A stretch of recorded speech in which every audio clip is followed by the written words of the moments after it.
Sa loob ng 10 araw, maidi-deliver na sa Pilipinas ang mga ground system ng BrahMos Supersonic Cruise Missile na binili ng pamahalaan mula sa bansang India. Habang sa buwan naman ng Marso, darating ang mismong missiles. Batay sa anunsyo ng Indian government, maidi-deliver ang lahat ng ito sa bansa sa unang quarter ngayong taon. Bahagi ito ng halos 19 billion peso deal ng Pilipinas sa India para sa pagbili ng mga supersonic missiles. Ayon kay NSC Assistant Director General Jonathan Malaya, papasok na ang puwersa ng sandatahang lakas sa supersonic era o pagbili ng mga missiles na mas mabilis pa sa speed of sound. Ito pong BrahMos missile na ito ay may bilis na Mach 2.8, almost thrice the speed of sound. This is a quantum leap in terms of our capabilities ng ating armed forces.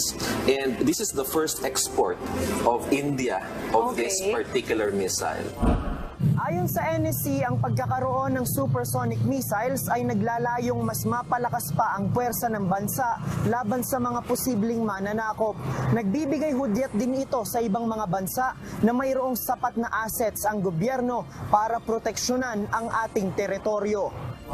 Ang mga biniling supersonic missile ay gagamitin ng Marine Coastal Defense Regiment na bahagi ng Horizon 2 ng Modernization Program ng Armed Forces of the Philippines. Ayon sa National Security Council, bukod sa supersonic cruise missiles, mayroon pang ibang mga sandata at armas ang nakatakdang i-deliver sa bansa.